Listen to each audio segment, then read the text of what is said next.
But but big up everybody. Welcome back to TJ Warren TV. Why are you doing that? Welcome back to the 117th episode of the American. Did you guys plan doing this? I don't understand why you guys are doing this. This is absolutely ridiculous. You're taking the absolute piss. Big up, guys, and welcome to the 117th episode of American Idiots. United come to the Emirates. It is another United Arsenal preview featuring the criminal himself, Flawless from Sarcasm City TV. And, of course, my guy, my partner in crime, my guy since day one, Dow. Happy birthday, my guy. Oregon Gooner. Thank you. Judge Goonie. Bro. Yeah. Birthday celebrations over here. And Victor Gyökeres open goal celebrations against Inter. Victor Gyökeres. 3 open goals in 60 matches, my guy. Happy birthday as well, Dal, man. Happy birthday. Appreciate it. Much appreciated, bro. These guys, man, they're so shameless. January peeps. We're opening with Victor Gyökeres prop. Yeah. Like, I can stop. Well, no. It's fine. You can do whatever you want. I'll never do that. Flawless is a gunner now. The only time. I just like the celebration, man. I just like the celebration. I think it's fine. I've said this. You often the celebration is fine. Yeah, I was like, what was it? Who's it? This is it. We should do celebration challenge day. Dybala, Gyökeres. I liked this one when we scored on Portugal. I liked that one a lot. Yeah, that's a good one. Gabriel, yeah, and I'm gonna be completely honest with you. That was way better than anything that Bane has done for Arsenal so far. I'm not gonna lie. Anyway, but we'll get into that because there's been a lot of odd comparisons going on. Hey, should we have gotten Gyökeres? Hey, should we have gotten Sesko? Who would have fit into the system better? Blah blah blah blah blah. The same shit we've been talking about for 6 months, and let's just say both of them are mediocre. And I don't think that's a controversial thing to say either, if I'm being completely honest. But it is what it is. United versus Arsenal, Sunday. Late game. Dal, I'm going to start with you since it's a birthday boy. Okay. How are you feeling, man? Are we confident? Are we going to blow them out? I'm pretty confident. I don't know about blowing them out, pause. But I predicted 3-1. I think maybe a 2-1 battle and then one in the 88th minute or something to kind of seal the victory when United play that high line and Martinez gets a red card.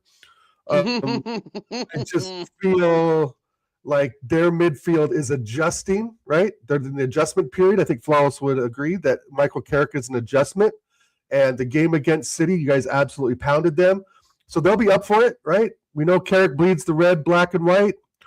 A true soldier of the United, and he will have them ready.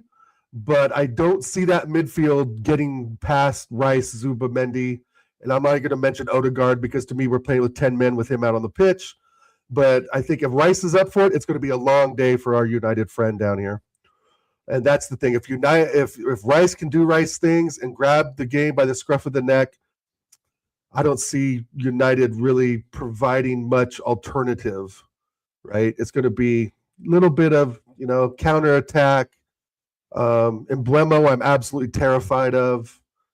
Cunha, a little bit, not as much. Fernandez, not as much. But I think Emblemo could be I think Emblemo is going to bag one if he's on it. Diallo looks to be up for it. But if we can isolate him and just not let him do Diallo things, which I think won't be too difficult if we've got Hincapié coming back or even Calafiori. I don't rate Miles Lewis-Skelly at all. He can go out on loan with Nwaneri as far as I'm concerned. That is harsh. That is so harsh. It's not harsh. I'm sorry. It's not. I don't want to see him rot on the bench like Emerald Smith Rowe.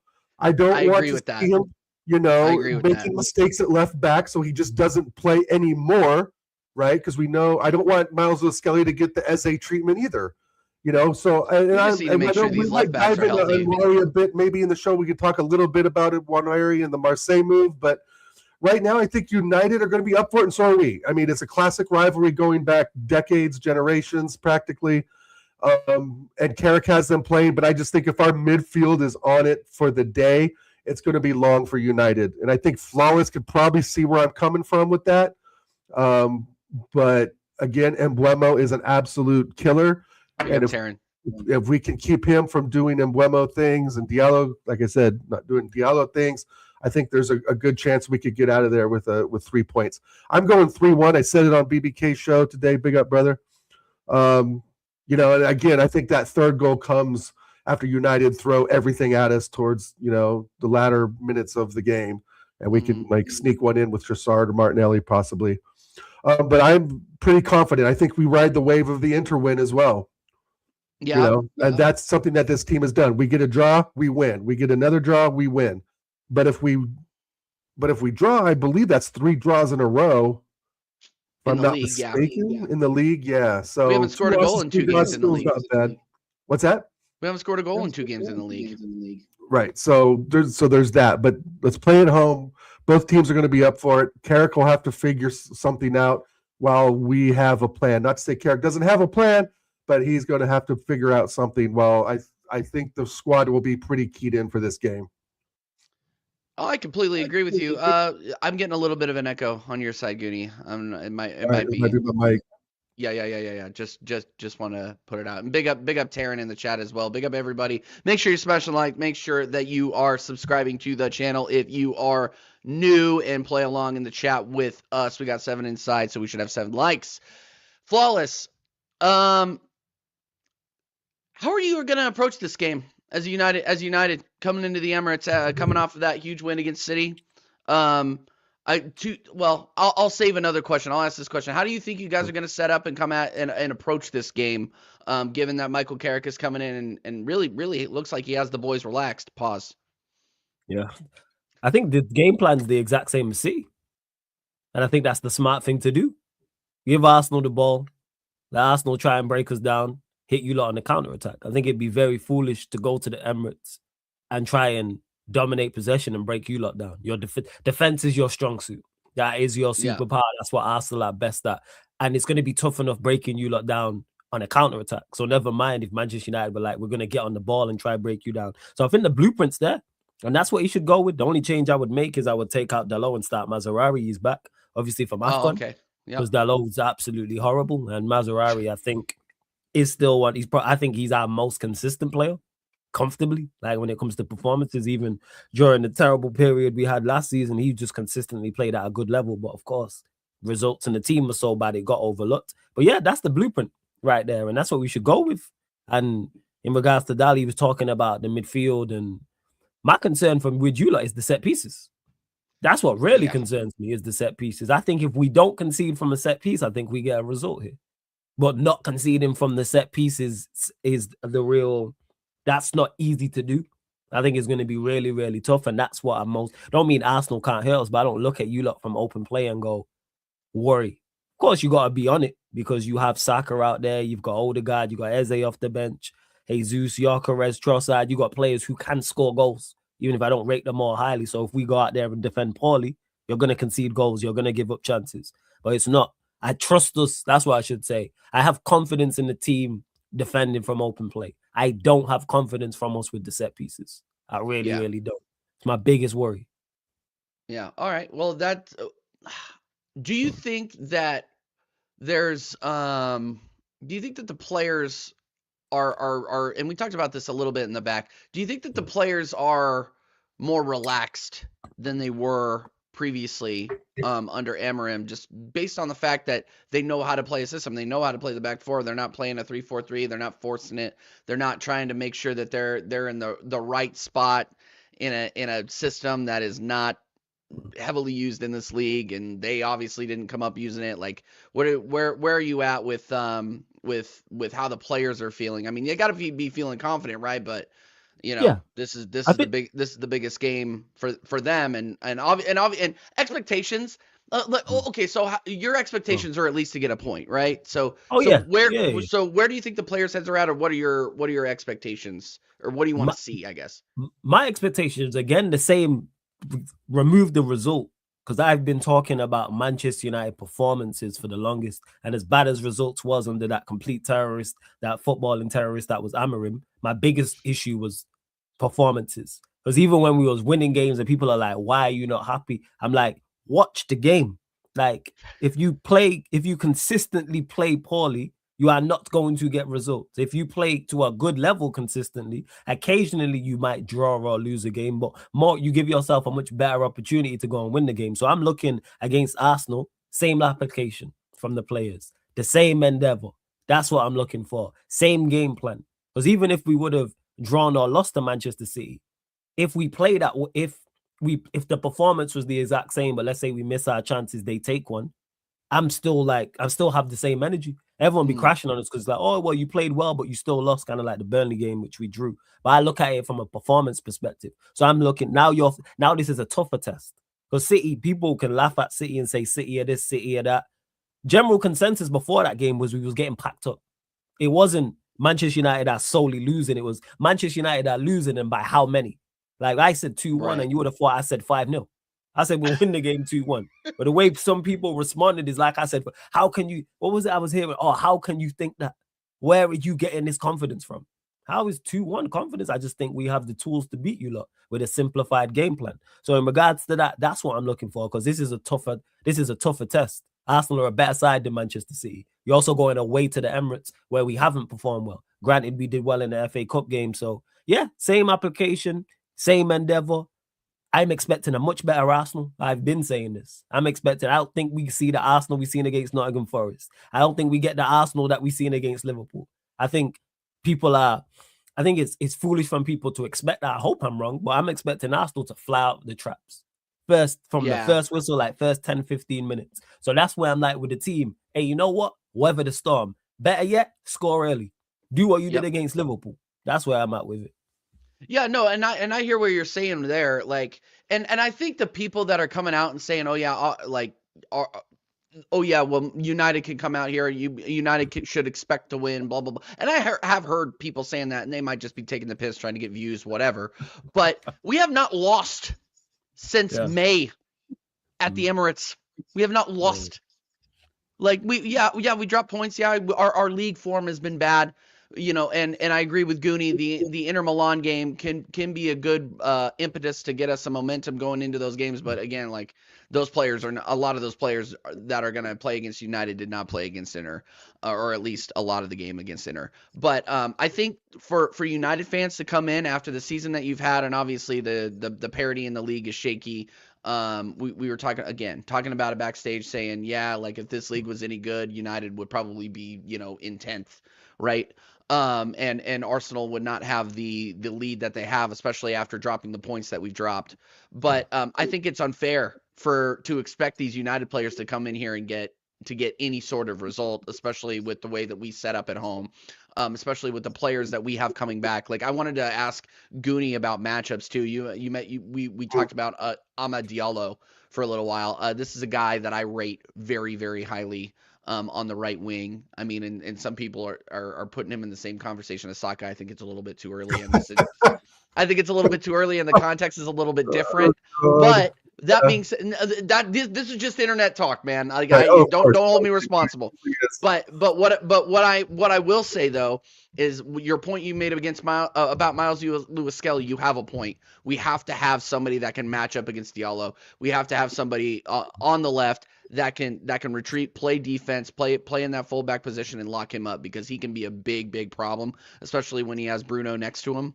Like, and Bruno Fernandes, you could say what you want about him, but when he plays against Arsenal, he goes up to another fucking level, and I can't stand it. I can't stand this guy.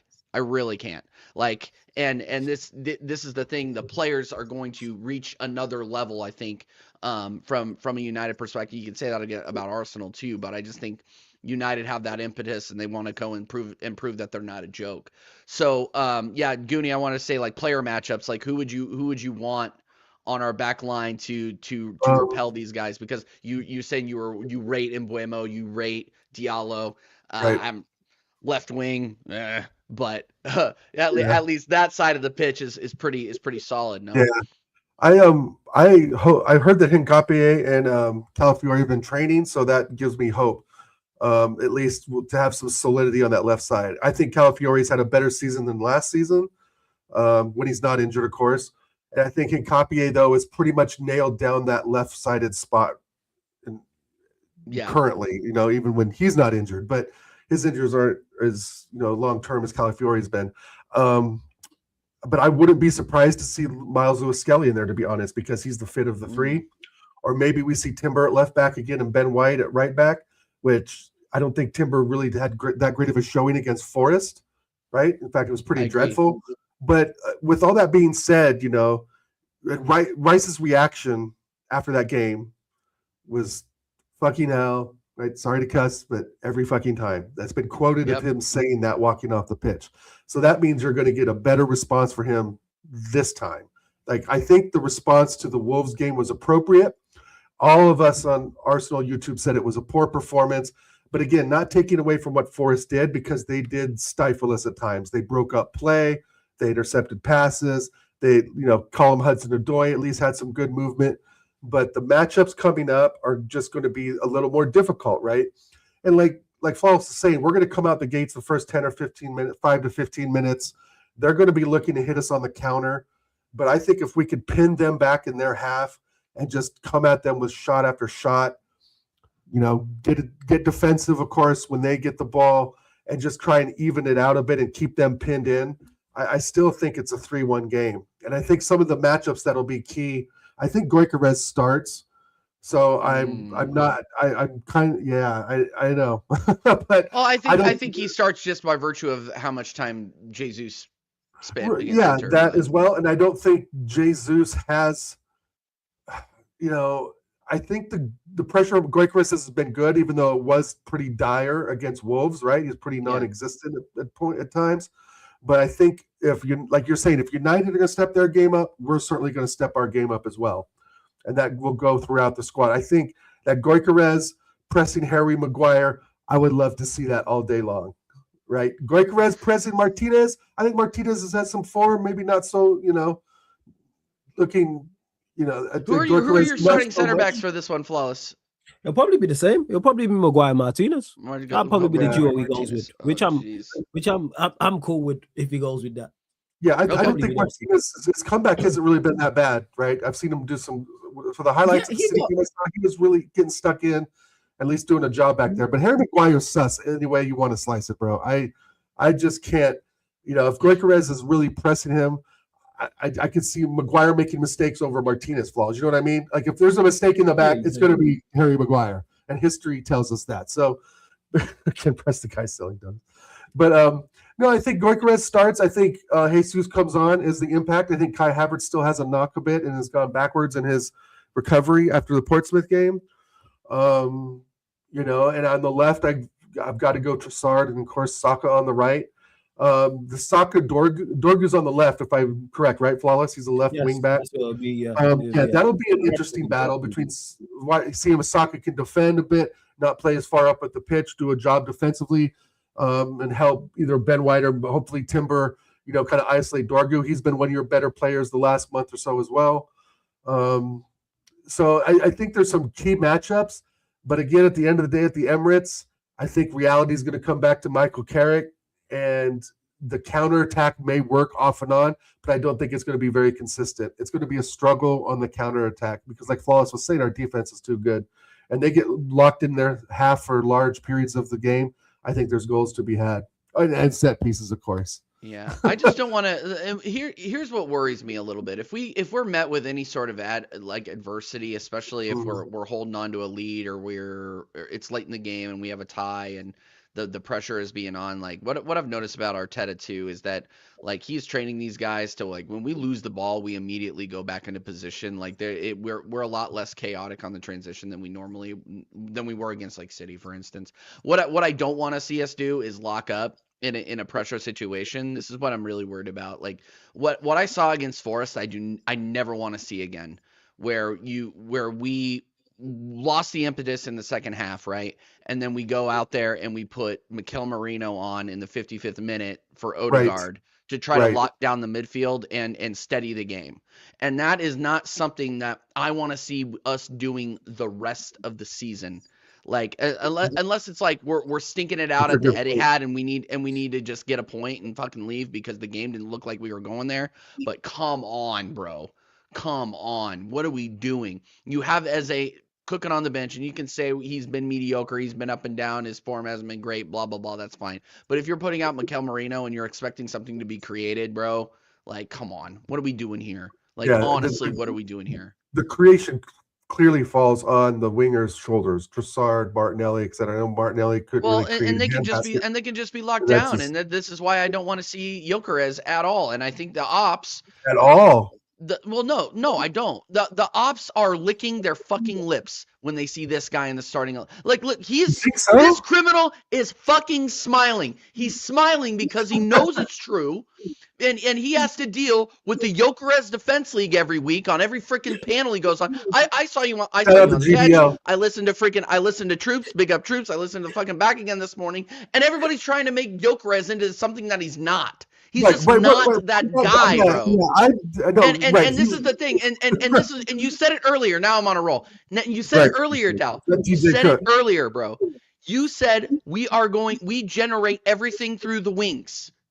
True. That's because we cannot generate anything through the center of the park. When was the last time Odegaard? My hairline was right here. The last time I saw Odegaard make a through pass and have it connect. That was to Zubamendi, dude. Against Villa. You make my point. You're getting my point. He had one key pass against Nottingham Forest. One. Oh, I know. And if we got more than 15 touches, I would have been shocked. No, the fact that we know what Gyökeres is going to be used for. Our friends in the chat, big up everybody in the chat, know. Big up everybody in the chat. What Gyökeres is for, and so do you. Gyökeres is there to rush Harry Maguire and Martinez to make them make his mistake, number one. And number two, to tire out the midfield. So he was here to score goals. So now that's what you're telling me. Your star strike is there to press on Russia center back from the ball. It's pathetic. I get all that, but maybe, just maybe, TJ forgets. Inter was just Tuesday. Maybe Gyökeres will put on his Superman costume underneath this kit, and he'll go in there and be Super Vic. We're talking about. Oh God. Okay. But I know. Is that going to happen? Probably. The data says no. And look at Flawless Coleman and that beard. Come on, bro. This ain't. He's so relaxed, bro. He doesn't care. No, because he knows. He knows. Great. This ain't for Balenciaga or Polo. No, he's so excited. Now. He's so excited though because he knows if Gyökeres is on there, it's like he's playing against 10 men. He's just combing his way through the fraudulence. You know what it is? I'm a fan of the show, so like being here, like it's like I'm not here because I'm like watching like YouTube like debates. That's all it is. I'll be right back. That's all it is. Half a second. Oh, okay. I got the no, old. No. This has been his gavel. I'm bringing the Goody gavel to this fraud, combing his goddamn beard. It's talking about counterattacks. Yeah, that's our striker. It's crap. Because I think we score at least one. It's like I said, set pieces. It's from a defensive standpoint. Yeah, I think bare minimum we get one. If we don't score, I'd be disappointed. You'll score one. I rate our attack. If we don't score one, I'd be disappointed. And if we score one, then it's on the defense to do the business. When do you expect to score? You think it's going to be like a consolation goal? Do you think you're going to score early? I mean, I'm just kind of curious. Like, what time frame do you think this goal is going to happen? Since our defense is pretty solid. That's a good question. I even thought about this. Do I think we score at first? Because if you score first, that changes. I think we score first, but I think you equalize. I think that galvanizes you lot. Think you score first in the first half? First 20 minutes? Second half. No. I think we score in the second half. 57th minute. I'm going to go that specific. Some point. I'd say not early, like kind of early-ish in the second half, and then you lot galvanize and then go on, and then just like the crowd get behind you lot, and then you lot will equalize. That's what I think it will be. I think we take the lead, yes. What's Carrick going to do when it's 2-0 at halftime, Arsenal? That's on Michael Carrick to figure that out. Yeah. That's on him to figure that out. I don't think he's gonna lock up or sustained. Yeah, that's on Carrick. If we happen to be, If we happen to be up at halftime, that's on him to sort out. He's done well so far, so I expect him to coach. These ain't situations he's not been in before. Go on. I was gonna say, how do you think he's gonna approach the game? I mean, like, do you think he considers this a free hit? I mean, he's not gonna be your manager next season, right? No. True or false? Yeah. So actually, wait. There is a possibility if it goes well, he gets hired. Let me clarify. So if I was gonna say, so if he it's gets a possibility. Hired, he gets UCL, he gets hired. But like right now, you're like, yeah. You know, but if I were you, I'd be looking forward to going and not maybe going toe to toe with us, but you're not going there and hitting the withdraw button. You're not withdrawing into the shell like a fucking Squirtle or anything like that. It's the first time in a long time I'm actually not convinced is the wrong word, but actually like there's actual belief going into this game that we can win it. Can't remember the last time I went to United went to the Emirates and I genuinely believe we could win it. I don't think we win it, but if someone says United win the game, I'm going, I hear why you would think so. So there's actual genuine belief from me in regards to that. Is that just a high off of the Man City game alone, or are you seeing other things? Nah, I'm leaving is that spark that. That's what that is. I'm still on that high. I'm gonna be on that high. That is that different level of crack that just has you high for months. I'm gonna be like this from now to the end of the season. What happened against City was a bonus. The way Carrick set up was a bonus. The fact that he was able to do what he did in regards to coaching and because I don't know anything about him like that. That's all a bonus. Same way with this. But does Carrick look at it like a free hit? No, I don't think he is. I don't think Carrick's looking at it as a free hit because you just mentioned it about him potentially getting the job. And I don't, regardless of what happens, I don't want him to get the job. Even if we finish in the Champions League spots, I wouldn't give him the job. But I'm in the minority. I'm definitely in big up Capo. I'm in the minority on that. Definitely. So, yeah, I think he's looking at it like not only for the Manchester United job potential, but also his stock. Because if he does very well here, gets us Champions League and doesn't get the job, his stock has risen to the point another Premier League team or somewhere else in Europe will go, well, he did very well at Manchester United in that horrible environment. Let's give him a job. Like, this is your chance. Yeah. Like, that's what it's like. Maybe a Palace look at him. Maybe a Palace. Maybe a Bournemouth. Or one of those teams like that. Who knows with movements? Maybe a Spurs. Like, who knows? Obviously, he used to play for them as well. So you never know what can come from doing well here as well. Yeah, West Ham, the list goes on. Yeah. You're looking at basically all the teams outside the big six. If they're looking for a manager and he does well, his name's going to be in there. It's all about getting this is your shop window to prove how good of a manager you are. So far, so good. But yeah, like I said, free hit, no. Because we're still contesting and trying to finish in those Champions League spots. It probably will be top 5. Yeah. We're getting some good questions from Logic here. I'll save that other one for the end of the show because I'm curious myself. But he says, is Flawless expecting more threat from Saka or Trossard? Trossard, because Dalot's on that side. That's why. Yeah. And as much as every United fan, every United fan I talk to is just like Dalot is awful. Dalot is a nightmare. Dalot's awful. Whoever you played on the left-hand side, I would expect more from because he's over that side. Now, if it's Maserati, Saka. Dalot's the longest serving player right now, right, in the lineup.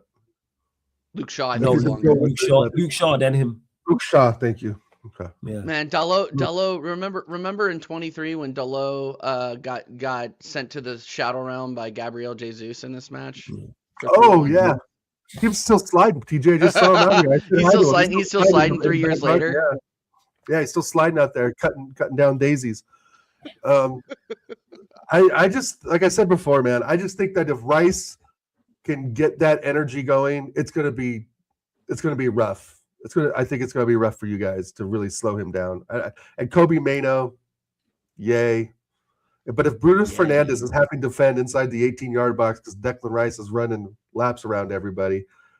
Oh, so you're talking about Rice running? You talking about Rice running through? Is that what I'm talking about? Rice absolutely dominating the game like he did last year against Madrid. I'm talking about Rice dominating like he did. Oh gosh, what?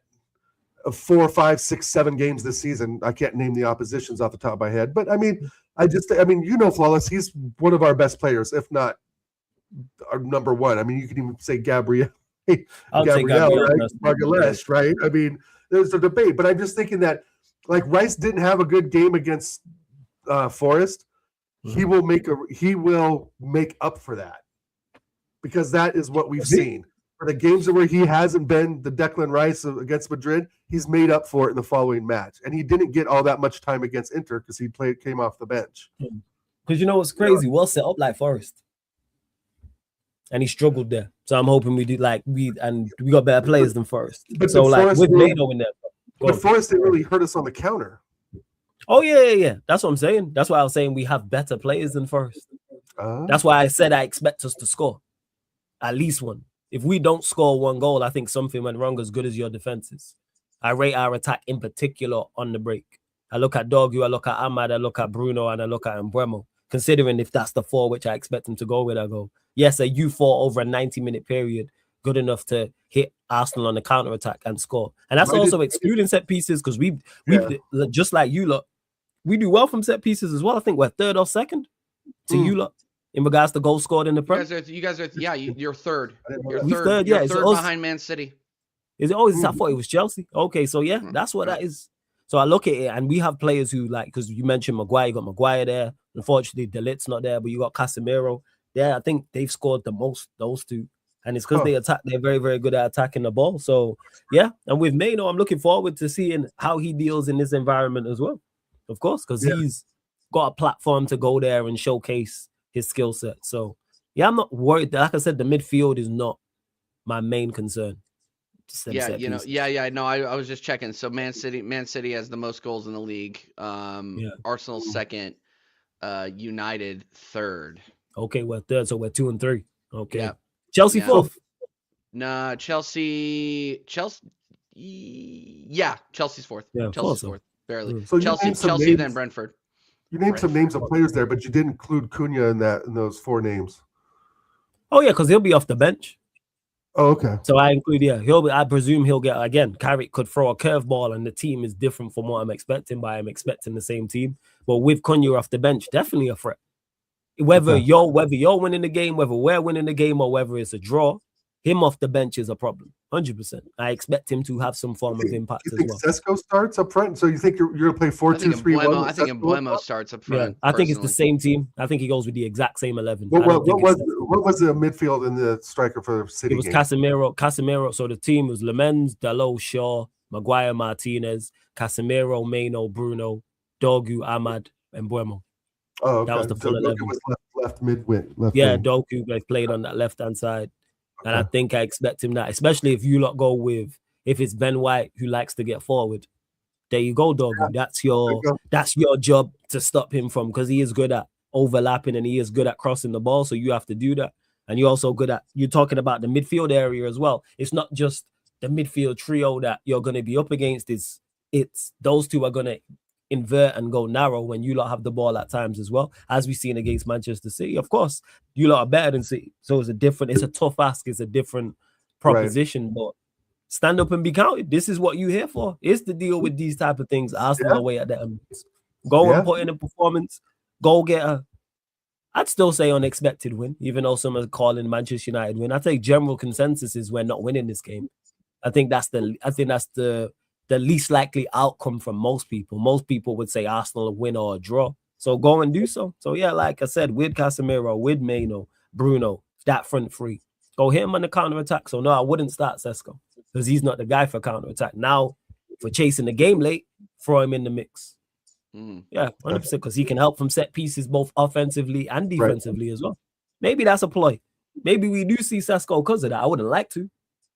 But yeah, so you're saying you have a lot better selection of players than you did last season, that's for sure. A lot more killers up front. Yeah, the squad's much better. Yeah, our attack, because we invested so much in the attack. We bought a whole new front three. Mbeumo and Cunha, even when they were playing for Brentford and Wolves respectively, they were always very good against us. I remember Cunha was the only one that scored against us last year from Wolves too. Yeah. Cunha sees Arsenal and everybody sees Arsenal and they just step up their game, especially in this Man United 11, man. Oh, Somebody was joking. No, African Cat, don't joke. Like, don't joke about this. Like, this is dead serious, something that would fucking happen to us. Like, don't joke. Like, I'm dead serious. And United are as you said earlier, United are very good on set piece plays as well. So I just, and people People remember the Bruno dagger. Like I remember the Bruno dagger. I remember us losing on Pens last season. Like obviously, it's a throw. It's not a toss up, but there's that little tick in the back of my mind. Threat. Like I said, we've been playing you lot with Garnacho and Højlund up top. This is a whole different level of threat we have. Yeah, that's what it is. That's where I'm at with it. Man. So again, I understand why. We're playing you with a B-Tech Højlund and Saka, who gets no help from his midfield. I'm expecting a better. I'm not gonna lie. I'm expecting a better Saka.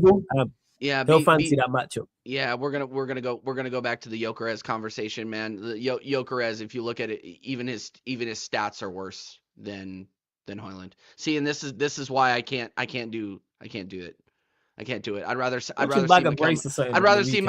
Mikel Merino in the 9. If Victor Gyökeres, if it's between Victor Gyökeres, Gabriel Jesus is tired because he played against Inter, right? And if it's between Victor Gyökeres and Merino, put Merino in. I'm dead serious. I'm not even kidding.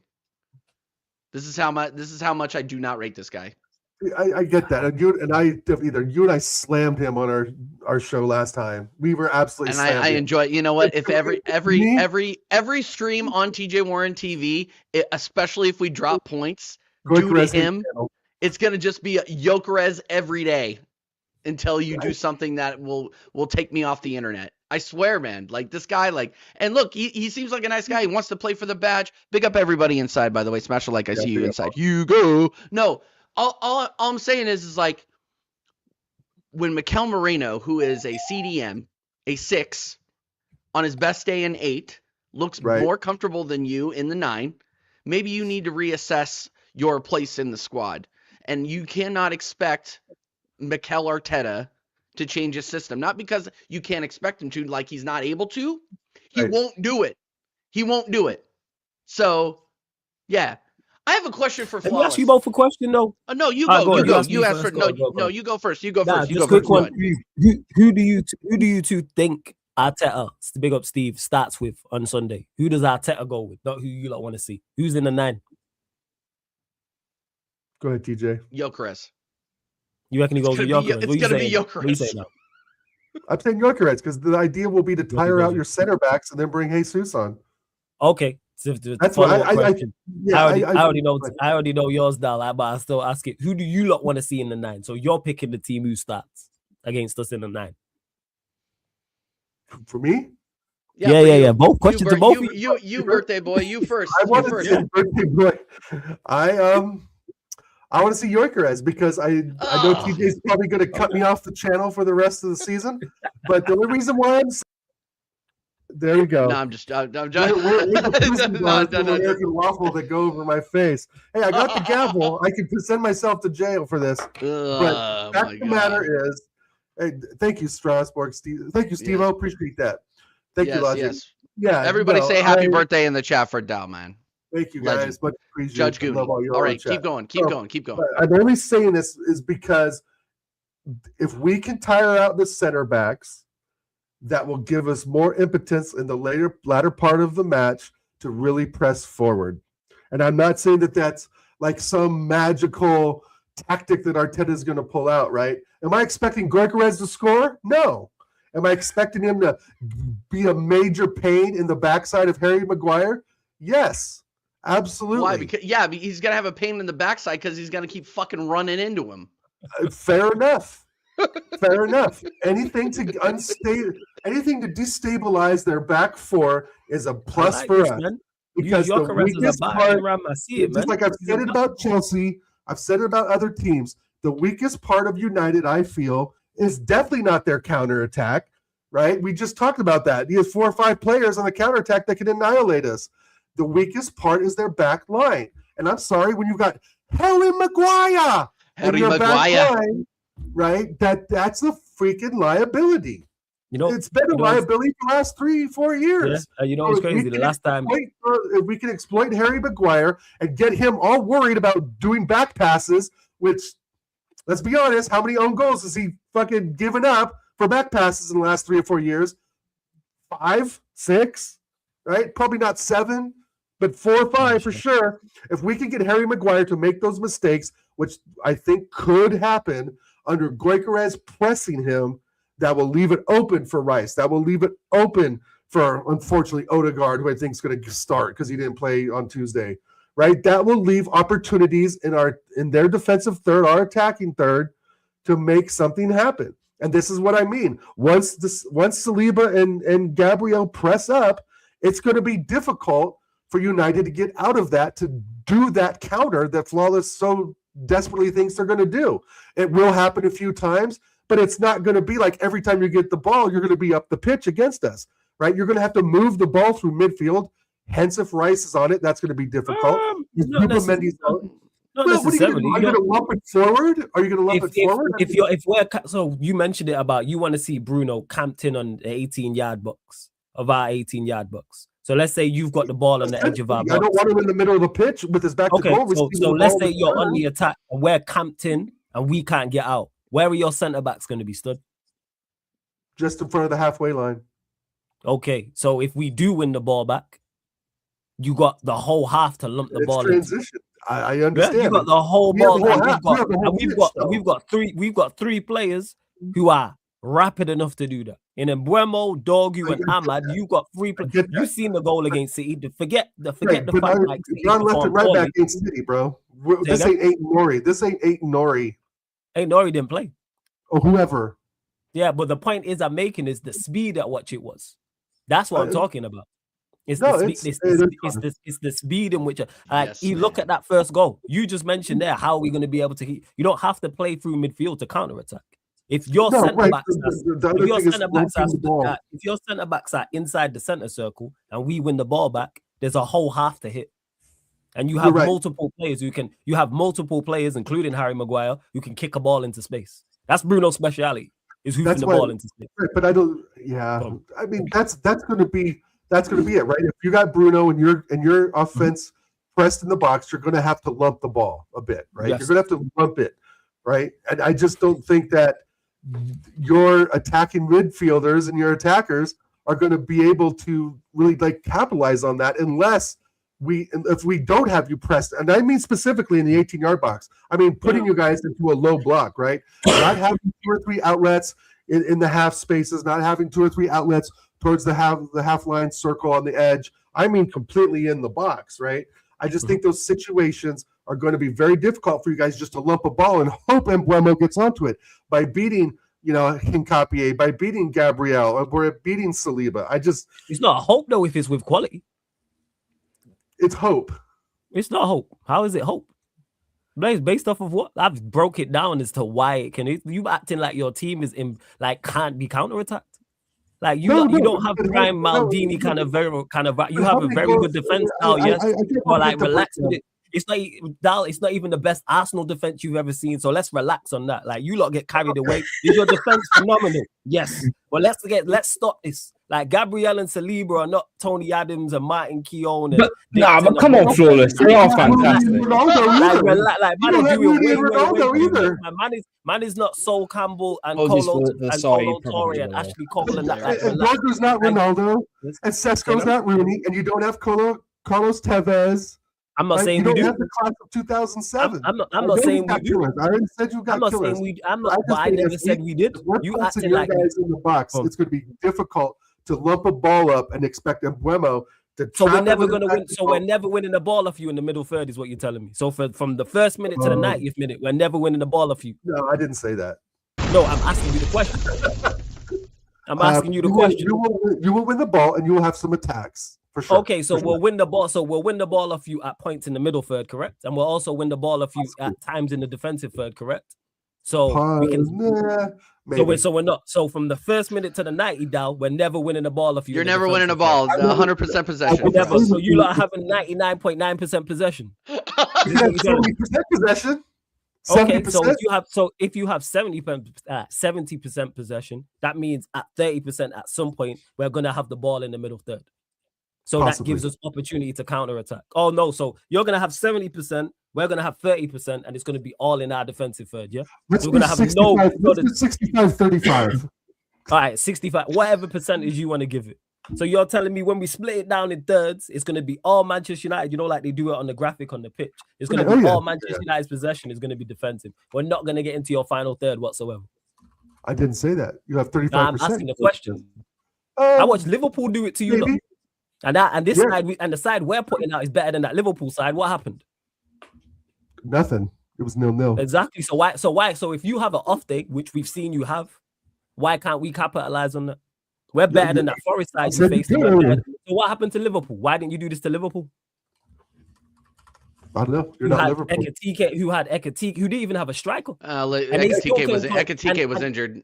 Ekatike was injured. Isak was injured, and they still came closer than you to score in the game. So what happened there? You're gonna tell me that Liverpool 11 is better than our 11? Granted, I think Liverpool are a better side, but not that side in particular. No, not under this manager. Not that 11. Not this season. Oh yeah. Now, my question is to you: what happened against Liverpool? Where was this beatdown? There was no beatdown. Okay, so it's capable that you could have an off. There was no beatdown at Forest. No, like I said before, if it's going to be difficult for you guys to get the ball out of your half if we have you pinned in, you will have counter-attacking opportunities, right? But at the end of the game, I could see it being a 65-35% game. I know possession doesn't win matches, right? But I think that after every game, what we've seen is us, coming back. Right after Liverpool, who did we beat? Portsmouth, right? I think. Yeah, it was Portsmouth. Right. So that's not a real true gauge, right? And then after that was Wolves, which we played. If someone said we were there 1 or 2 now, if someone said to me right now and said the possession will be 65-35, I'd take that. That's good. I'd prefer it probably to be 60-40, but 65-35, yes.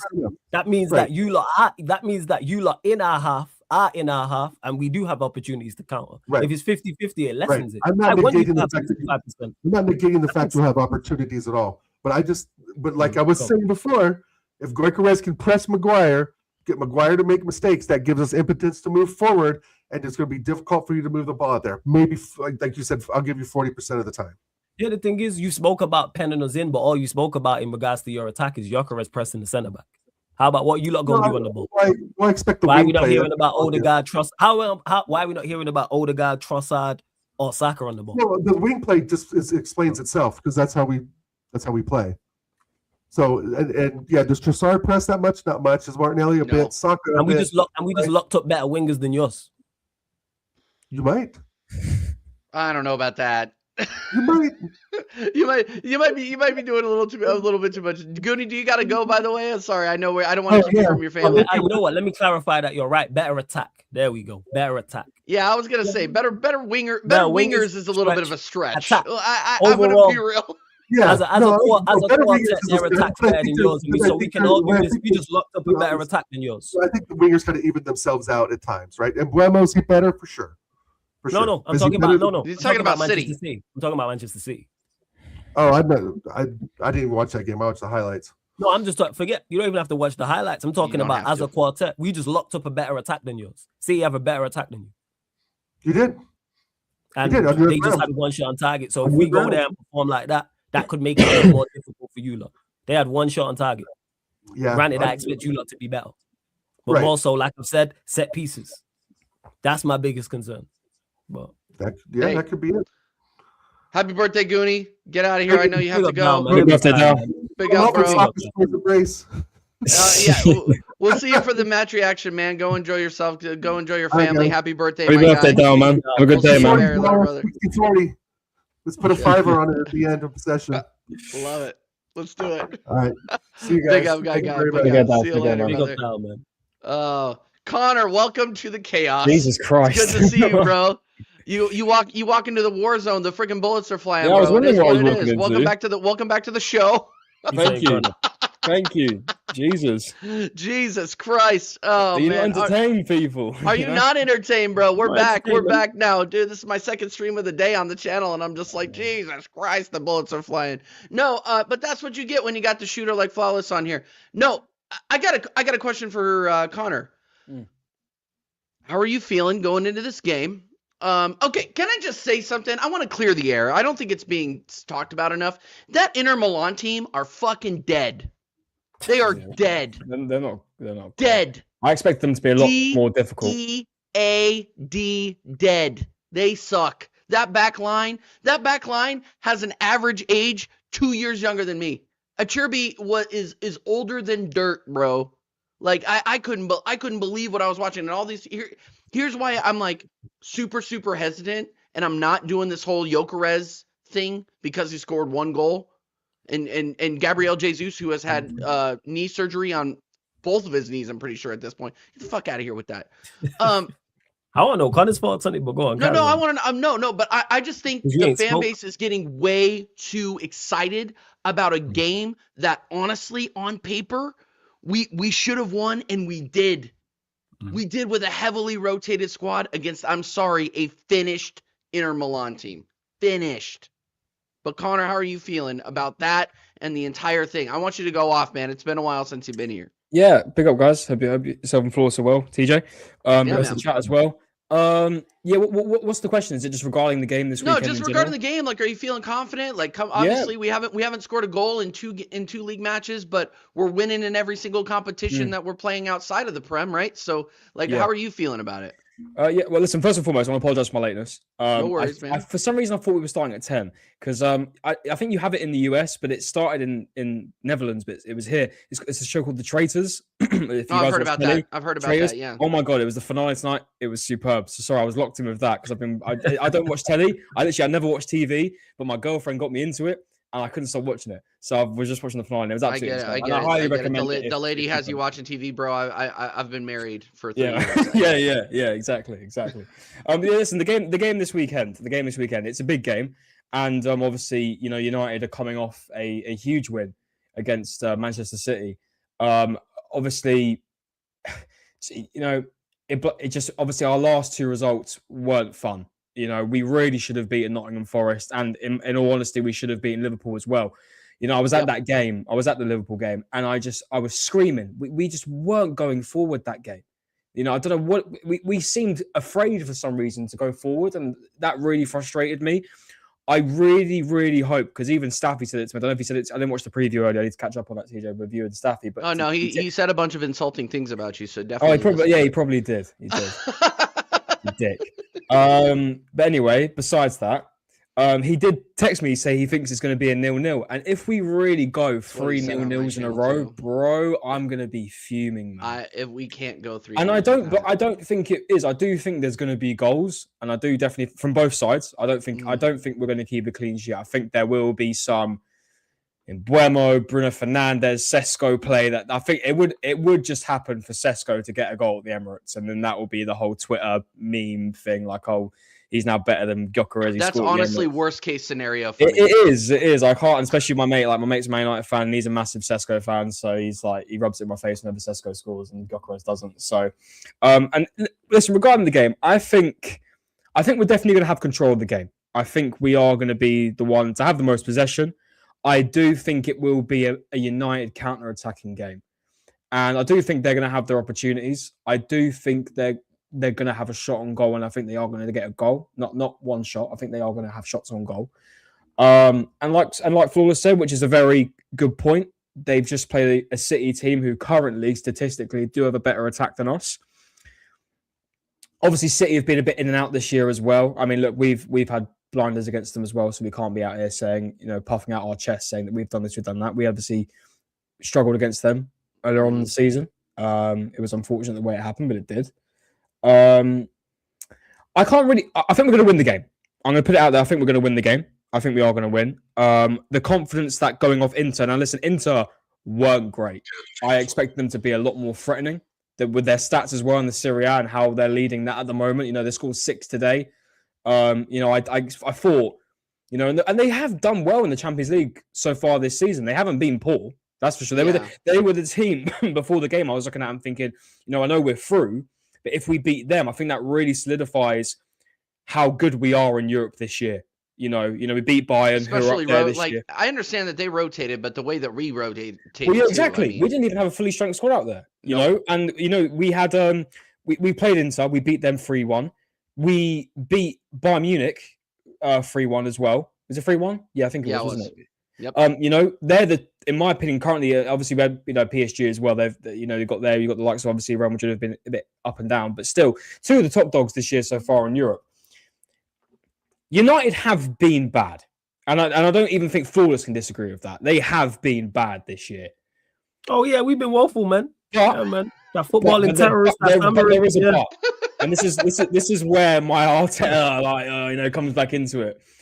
This game always can be flipped on its head. It can go United. We've seen it before. We've had the upper hand. We've been the better side on paper, and we haven't performed. And I can't sit here and tell you that the last 0-0s against Liverpool and Forest do worry me. They do. It could be a 2-2. It could be, but I'm going to stick with my guns, and I'm going to go with my guns. And I do think we are going to have a fresh a fold on the game. I am going to go with a 3-1 win. I am confident we are going to win the game, but I'm not going to write off Man United at all and say they don't have a shot. I'm not, because I do think that this is a big game, no matter where each team is. Because we've seen Arsenal teams who have been really bad and Man United teams who have just won a trophy, but Arsenal have won and vice versa. Arsenal teams have been really good, Man United teams have been really shit, but they've still managed to get through. Look at the Cup last year, There have been games, but for me, I mean, come on, man. Fucking hell. Like, let's not do 3-0 in a row. I can't be having that. I can't. It's not going to happen. That won't happen. Staffy saying that does worry me. Does. Well, okay. Well, if you look at the predictions table for American Waffle, you don't necessarily need to believe what Staffy is going to say. No, I don't. Because everything. I'm on top, by the way. Anyway. TJ, you don't know ball. Yeah, shock. Anyway, no. I don't think there's any chance that this is going to be a 0-0. I think that I honestly think, I'm going to be real with you. I think United score first and we come back. I can just see it happening. I think United are going to come out like this. This is how the game's going to go. I think that United are just going to come out racing. I think that it's going to be chaotic for the first 15 minutes, and I think they're going to scam a goal. And then once we settle in, once we start getting possession, I think we're going to start, whether it be a set piece or a very, very nasty open play goal, we'll score, and then we'll get a second run. I'm going 2-1.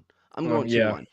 But I'm going to ask you, Connor, because this has been the conversation the entire show, and Floss is smiling because he knows I'm going to go with where I'm going to go with this. Victor Gyökeres. Your favorite player, TJ. Yes. I bought his kit. I was so excited, and I'm just so disappointed. I'm so disappointed. Does he start, Connor? Would you start him? Yeah. Fuck me. Am I just dumb? He's your striker, yeah. My striker. He's my striker, bro. Don't let TJ silence you, He's not. No, listen. This is probably the first time. This is probably the first time when I've known TJ where we've had a real proper debate about something like this. Like we've had our differences, but nothing. Connery's bad. TJ He's not does a not good like player. He's but not do you know what player. I mean? But this is you just don't know. You just don't understand the class. You know what I'm saying? Yeah.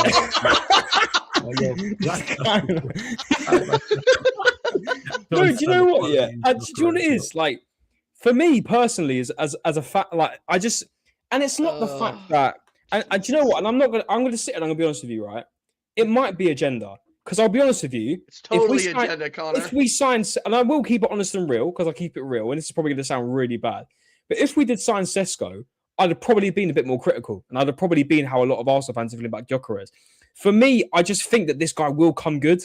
For me, with the whole Sesko thing, I feel like for me, and I know, does Sesko have more goals than Gyökeres this season in total? Probably not, but I think he's played more games. I think in the league or whatever it is, it's something like that. Anyway, because people are like goal in the league. It's close. I think it's one. Has Gyökeres got 5 in the league? For me, like that. I do, and I still stick with my guns that I do think that Gyökeres overall will become the better striker in his Premier League tenure than Sesko. I just think that, and I'm going to put this down every single time. It's the system. It is the system. I'm telling you guys, it is the system for the reason why Gyökeres isn't scoring as many goals, and it is just fact. Listen, TJ. I will not sit here, and TJ, I know, and you might go back and forth with me on this, but I cannot sit here and listen to people tell me that this guy is shit. Because he's not. He's not a striker. Celebration, Connor, man. He's got a shot on him, bro. He's got a shot on him, and I think, and honestly, if he can get the ball on his feet, and have 5 seconds, yeah, sure. Side, I'm telling you, if you put him in City side, he bags already 15 goals in the league. I think that is crazy. To I know say. it is. It probably is.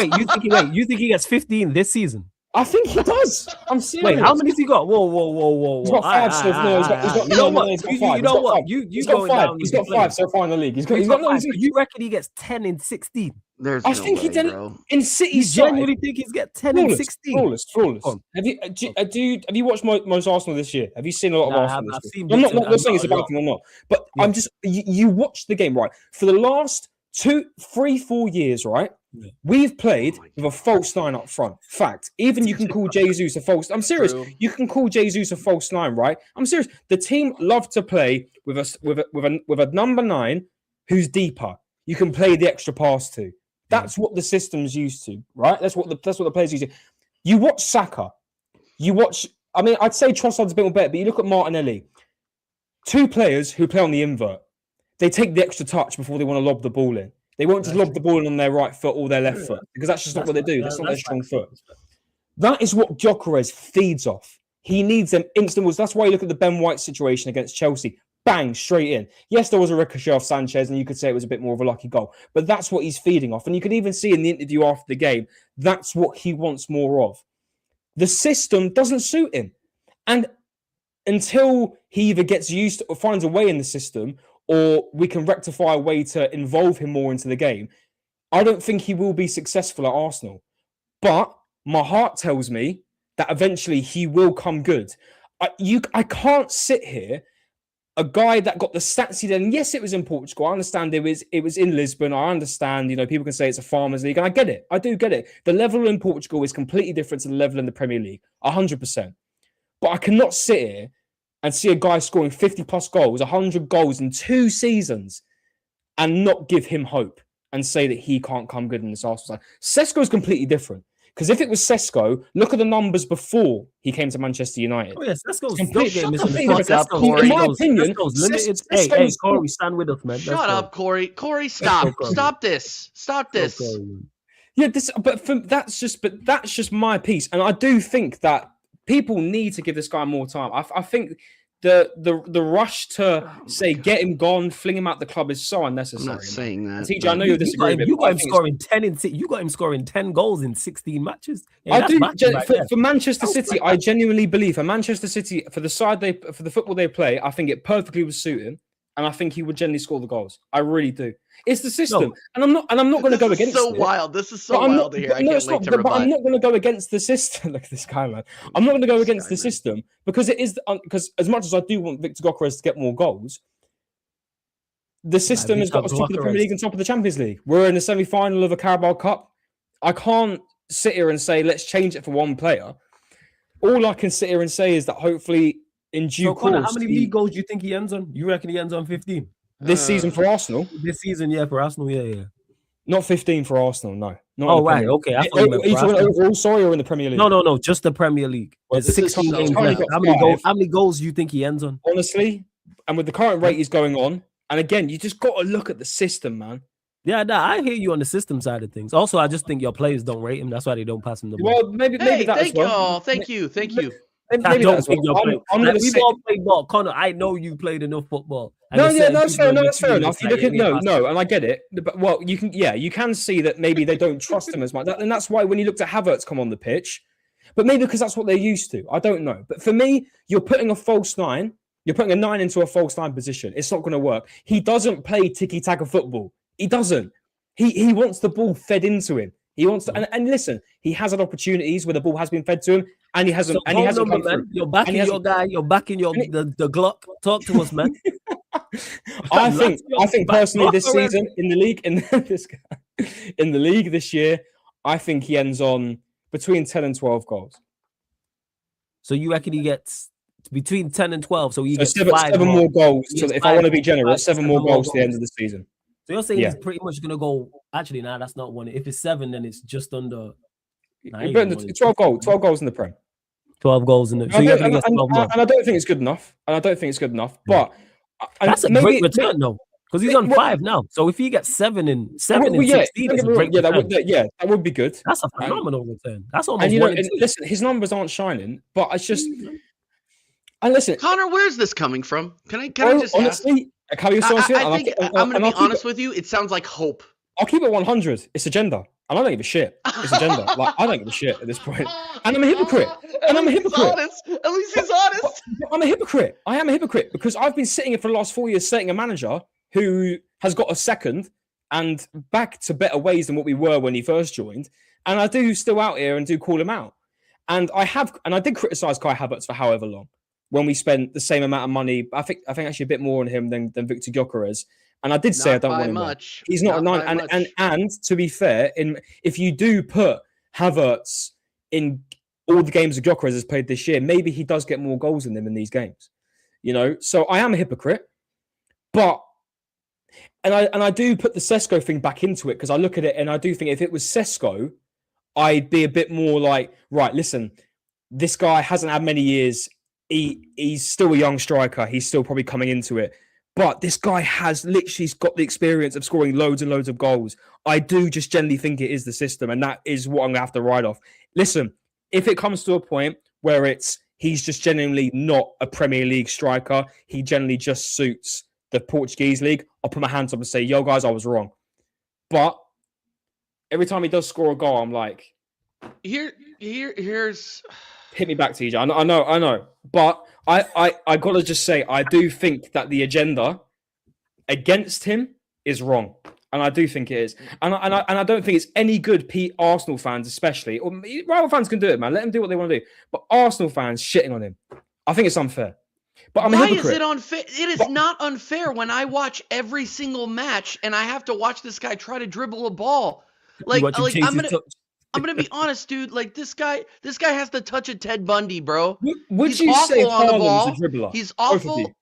Would you say he's more of a dribbler than Gyökeres is? No, I don't think Haaland's a dribbler. No, but that's what I mean, Flawless. But that's what I mean. No, but Haaland can carry the ball though. Haaland can carry the ball. Haaland can actually bully people off the ball. All Gyökeres does is run into the back line, and literally nobody passes him the ball. You want to know why? Because I agree with Flawless. Unfortunately, the team around him doesn't rate him. Everybody's talking about how he doesn't get fucking service. That's because Bukayo doesn't want to give him the ball because he's going to give the ball away. And then as soon as you see Gabriel Jesus go into the 9 or Mikel Merino go into the 9, and I guarantee you if Kai Havertz went into the 9, we look 10 times better because they actually play to the Arteta system. Do I agree with Arteta's system all the time? No, I don't. If you're not going to at least kind of tune your system to the profile of the player, then why buy the player, right? I get that.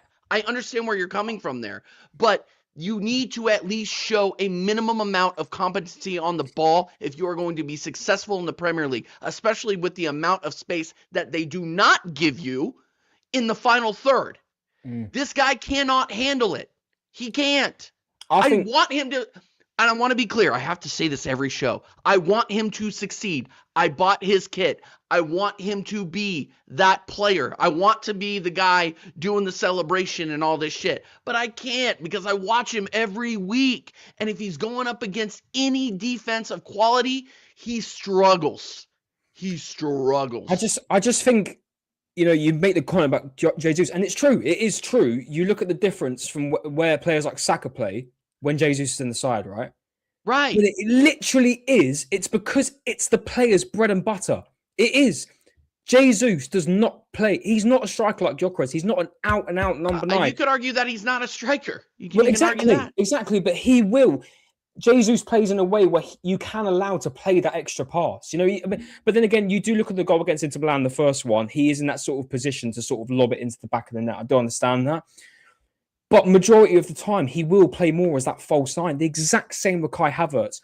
I am still sticking with the point that I believe Gyökeres is a Berta signing. I don't think Arteta agree with that. I agree with that. I agree with that. And I don't say often. I think Arteta was right. The Sesko is literally, and I don't want you to take this in the wrong way, Flawless, in case you like Sesko, but for me, he literally is a carbon copy. In a sense of the way the build of the player. Sesko's limited. Sesko's what I expected him I to be. think Sesko is like Havertz in a sense as an attacker.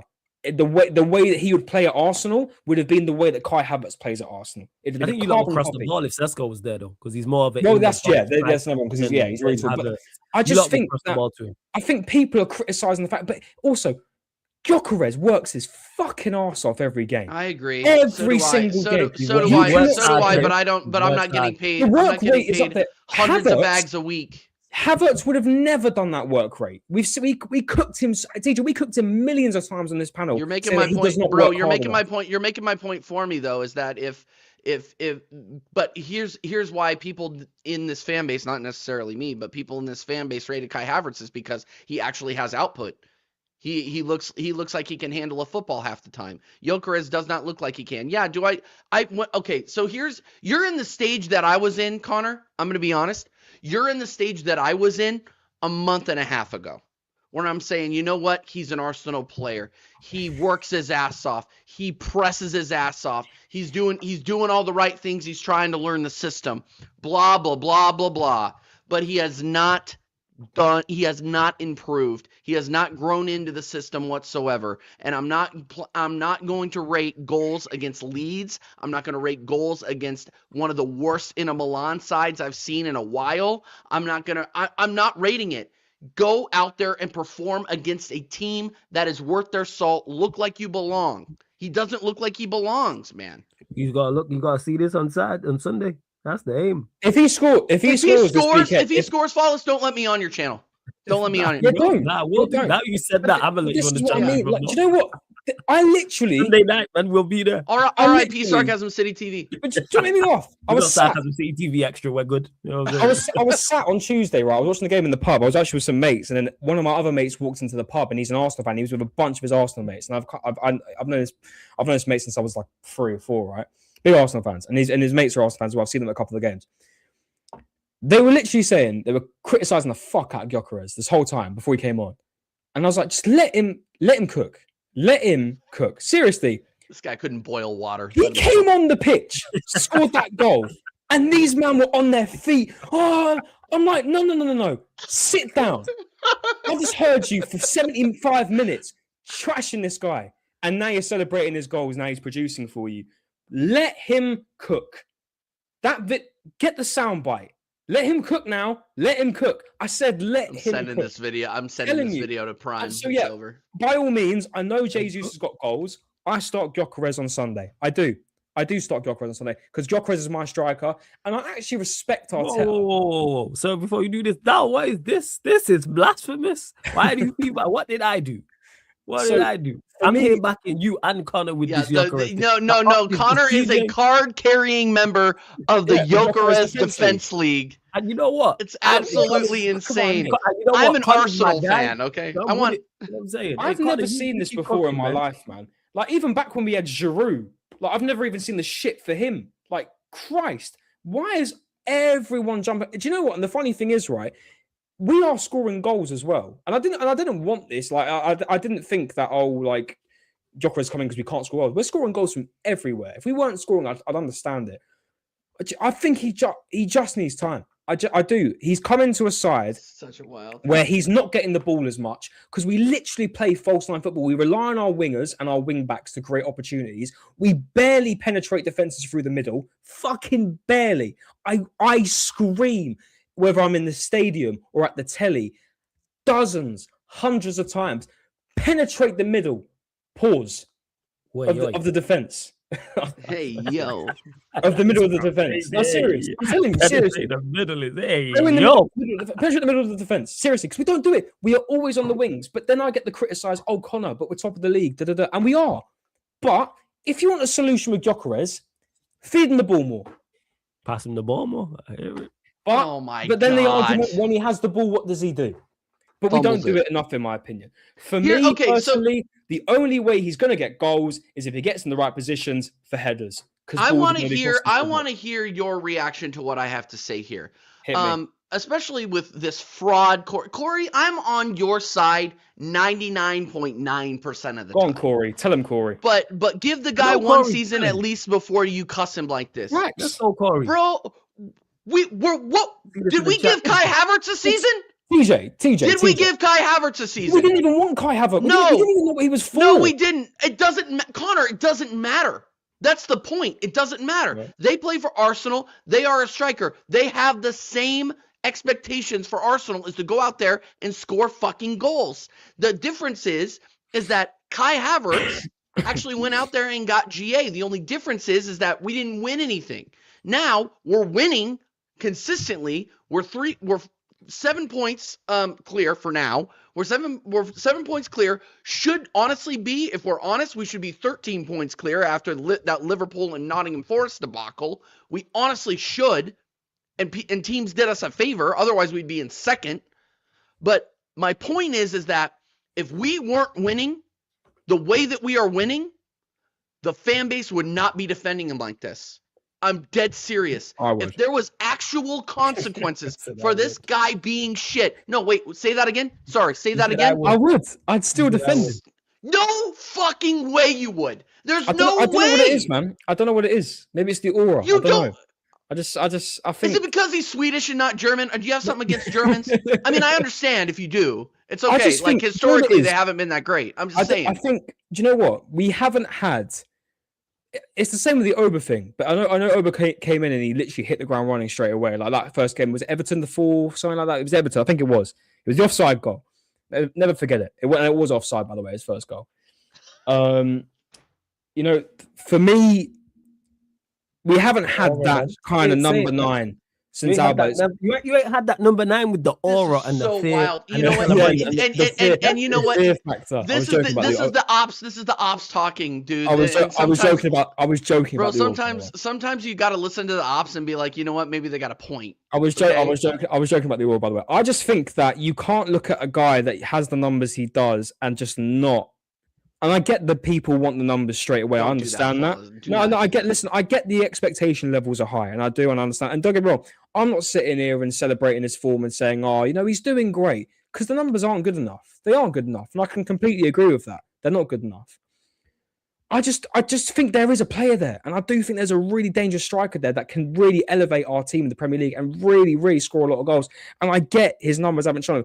I think if this was 7 years ago, and we had him in the squad, and I'm saying take our squad 7 years ago, take the Premier League 7-8 years ago, before all the social media shit, I genuinely think you'd have a different persona. I think the whole rivalry, he hasn't scored this many goals, he's shit, which is what we all do, and I've done it, I'm guilty of it. Back with Darwin Núñez and all these other strikers, you know, he's shit. I genuinely do think, boys, I'm telling you, there's a striker there, and I think eventually he does come good. And if I'm wrong, I will sit here on this channel, and I will say, guys, fair play, I was wrong. But I can't sit here and call a guy out when I still think there is a player there. And I still think there's a player there that can get us goals. And I will sit here and be shameless if he scores us a goal on Sunday. I will be. Look, I am all for Arsenal players scoring goals. I want to be 100% clear here. I want Gyökeres to score goals. I just don't think he will. It's fair enough. In the league. I just don't think he will. What the heck is going on? Giving Gyökeres such a negative opinion, yet he's going nowhere. He's not going like, he'll be here the rest of the season. He'll be here next season. He will not be here a season after that. TJ, I also want to make it clear. I understand your point. I ain't going to sit here and say you're wrong. No. You're chatting shit. I just think I'm being a lot more vocal because I've seen this before. Yeah. And you know, we saw this with Darwin Núñez. We saw this with Højlund. We saw this with all these other teams, and we gave those teams tons of shit. Here he is. He's back. We gave those teams tons of shit for a long, long time. We gave those guys a relentless amount. So when I am seeing that in my club and I am not calling it out, that just makes me a hypocrite. I'm going to be so honest with you. And I just see everybody else around them is doing their job for the most part. But there are games this season where and this is why I rate Arsenal so much. We are so good. We are winning games with 10 men out there. Because he's not touching the ball. They're not giving him the ball. He's TJ, pressing, yes. But you know what? But here's the thing, Connor. I could go out there and run my fat ass around for fucking 75 minutes. I certainly could. TJ, do you believe that he's not touching the ball because the players don't want to give him the ball, or because the system doesn't allocate him the ball? Both. Well, that's what I mean. But this is what I mean, though, right? Now, if you believe it is this, half of it is the system, right? surely you don't blame that on the player. No. Don't get me wrong. In another system, I think he would be fine. Outside of the Fair. Premier League, I think he'd be fine. I mean, Fair. I think in the Portuguese league, he'd be fine. I think in the Italian league, Yeah. he'd be fine. Yeah. No, I think in other European leagues, he would compete. So and do you he not would think be any he'd other be Premier League team perfectly isn't well bad suited. goals? Absolutely not. He doesn't fit into this league. I think it's. I genuinely do believe with the way we play football. And again, and I reiterate to my point. Look at what we've had up front the last couple of years. These players are used to a false nine. They're That not is a used to a- fucking striker right here. They're not Aces. used to a That's all number I'm nine. gonna say. And I'll tell you something. If we were to have Julian Alvarez up front, I'm telling you, he bags. Julian 20%. Alvarez would But bag do you know why in he this system. bags? Because for How's me, he going to he's get the another, service? but for me, he's another one of those players. He's an that can actual ball. He's a baller. He But can actually handle a ball. But to be fair, on the ball, like a player like for me, like Gyökeres and a player like Haaland, two strikers who, in my opinion, in terms of on the ball dribbling, not the two people you want. But that's because that's not the type of striker they are. Player like Alvarez, technical ability wise, he is perfect for an Arsenal side. He is. Now, the reason I had so much faith in Gyökeres coming into this and why I wanted him so badly over the Sesko thing, because this was the whole debate over the summer. We want Sesko because he plays a false nine role. But we wanted Gyökeres because we saw the numbers. And I still do believe in that.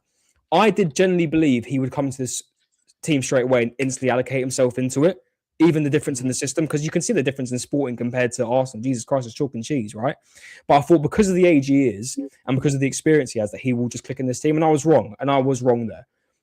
Julian Alvarez will walk into this Arsenal team and he will bag goals just because of the way we play. But you cannot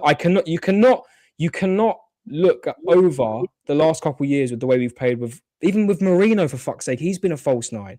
You know, for me personally, the way the system works, the way that Saka and Martinelli like to take the extra touch because of the inverted way we play, which I'm not against, by the way. I want to make sure I'm not ranting about the system. It's just I'm ranting about how we're allocating Gyökeres. They take the extra touch. Gyökeres wants the ball in straight away. We can't do that because we take the extra touch. And you also can't deny there's been times this year where we have been going forward and we do pause and we do step back and we do play backwards again. We don't go straight in. And he does make the runs. There's 5-minute comps out there of times where he can have the ball flowing through into him. And don't get me wrong, there has been times where we have had the ball go into Gyökeres and he's been shit on the end of it. I'm not even denying that because there has been that. I just think that there is a player there. The system isn't it for him, and it isn't, and it's just fact. It is just fact. This is where we agree. This is the gray area where we There agree. really is for me, and this is where we will differ. For me, there is a striker there. There's a striker that gets goals, and there's a striker there that can really do well in the Premier League. Just for me at the moment, in this current Arsenal side, it sucks. It really is shit.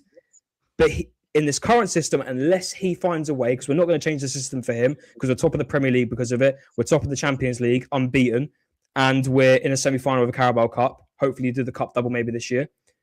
We can't change it just for him, and it's shit, and it sucks. But I'm still going to back him for it because I do still think there's a striker there.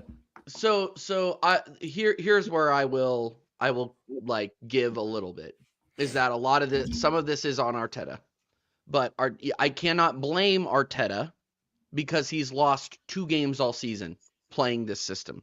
Is it fun to watch all the time? Nope. Does it facilitate and play to the best strengths of our players all the time? Nope. But is it winning us games? Yep. Are we in every single competition? Yep. At this point, every season, are we normally in every competition? Nope. So it's one of those things where have I been a very critical person of Arteta on YouTube for the past 3 years? Yes, I have. But how am I supposed to criticize a guy who is giving us these results? And if this player doesn't fit into it, either this year or next, he's got to go, man. He's just got to go. And he's probably going to fit in somewhere else very, very good in Spain or France, who apparently is a third-rate league, right, Flawless? And then or Italy, right? Or even the Bundesliga. So it's one of those things where I want him to bag. I hope that there's a little bit of a middle ground. But to end the Gyökeres debate, big up Gary in the chat as well. Yeah,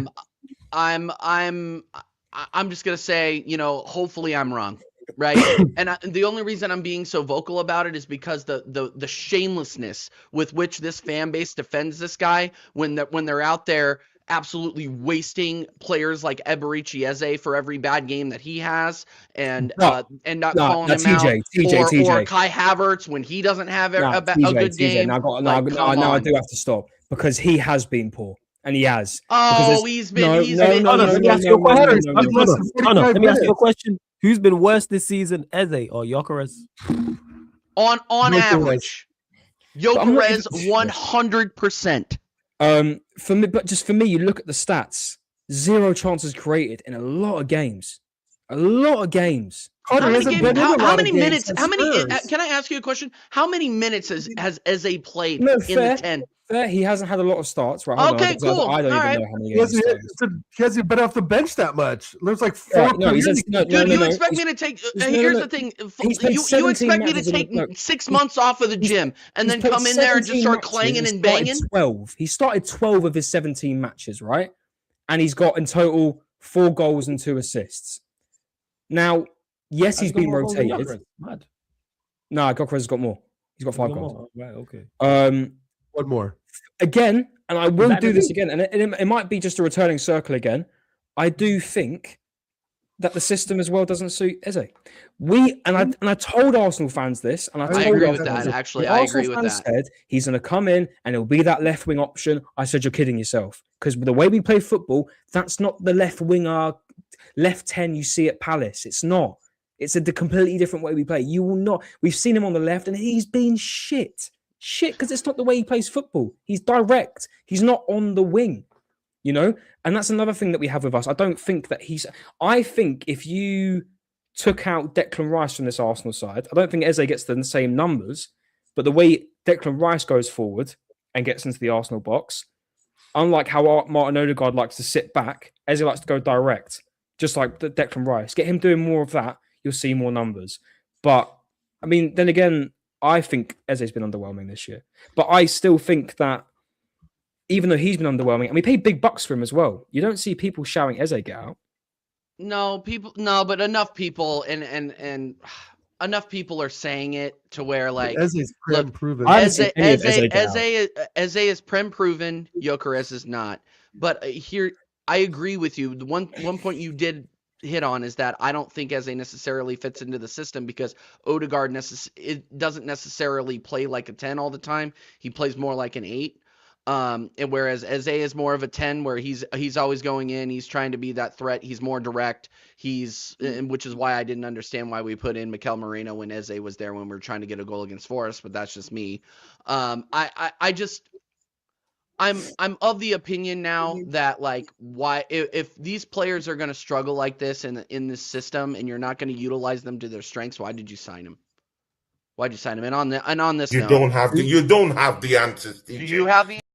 I don't have the answers, man, and I wish I did, but I don't. Where is Tony, man? I haven't seen Tony for time. Yeah, Tony's out there, man. He's out there swimming. He's active. He's active. Is he active? Yeah. Oh, he is active, to be fair. Yeah, he's very active. Yeah, he says, TJ, did you say your lineup for this game? You know what? Let's go through the lineups. Let's do predictions, and then I got to get out of here. We've been going for an hour and a half.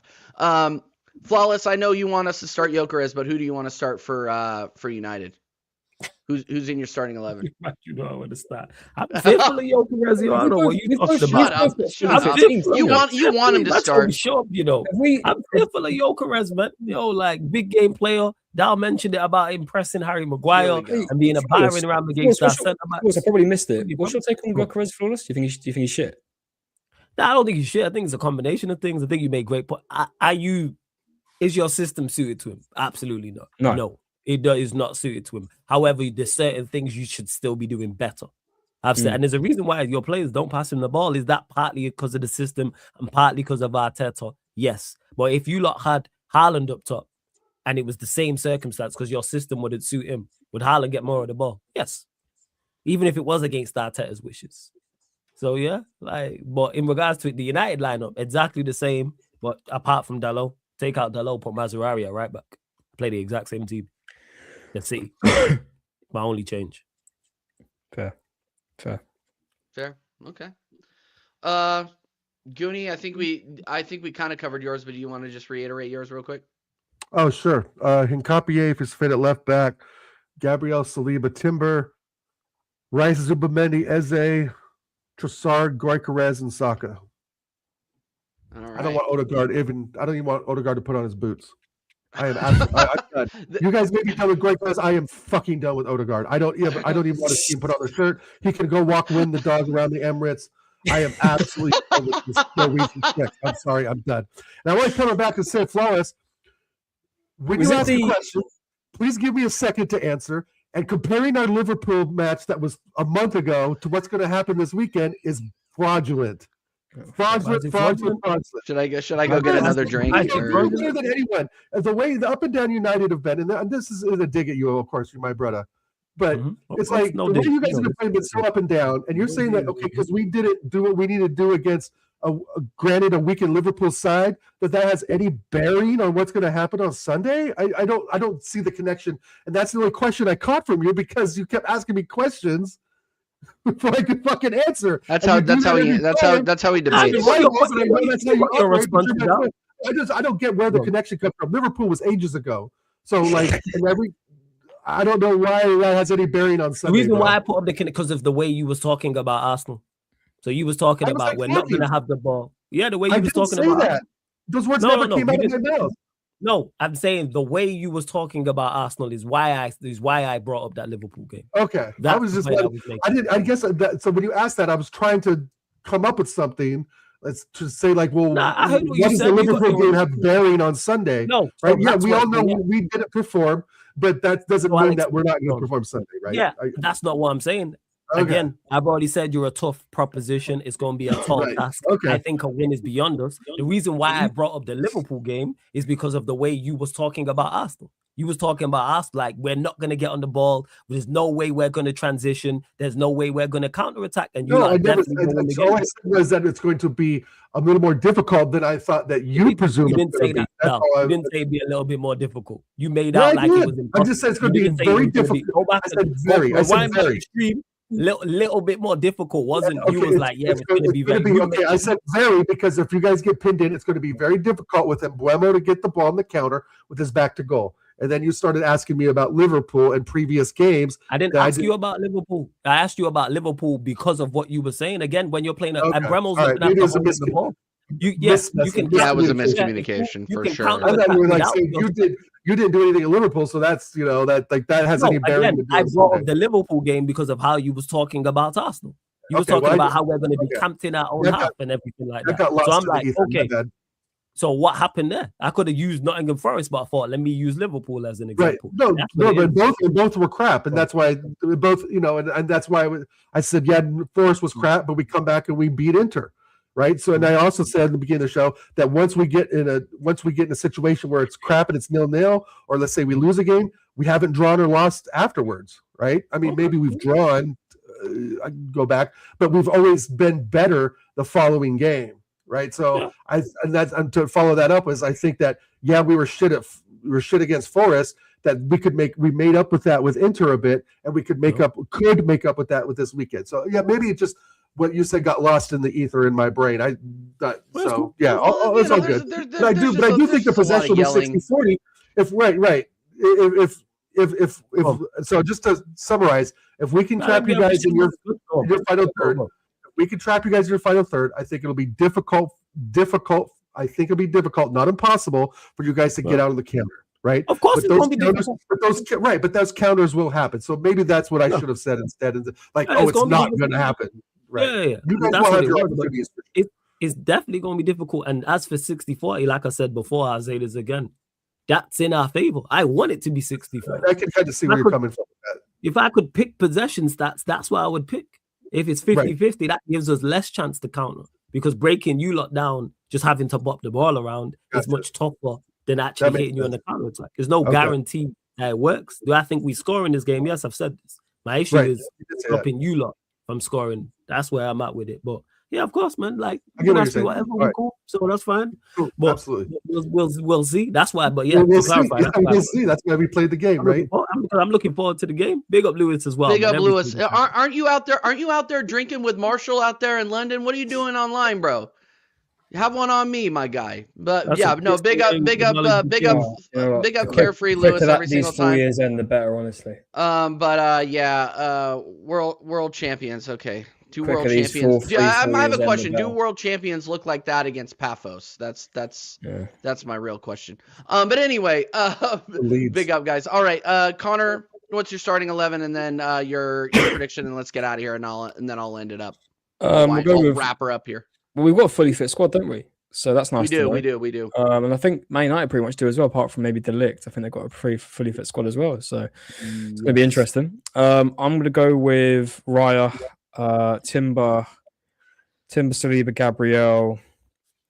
I really wouldn't mind Calafiori getting a run out, but then again, he's just come back from injury, so I will go. Oh, but Nkapie's just come back as well. I don't really fancy Ben White starting against a possible Mbeumo.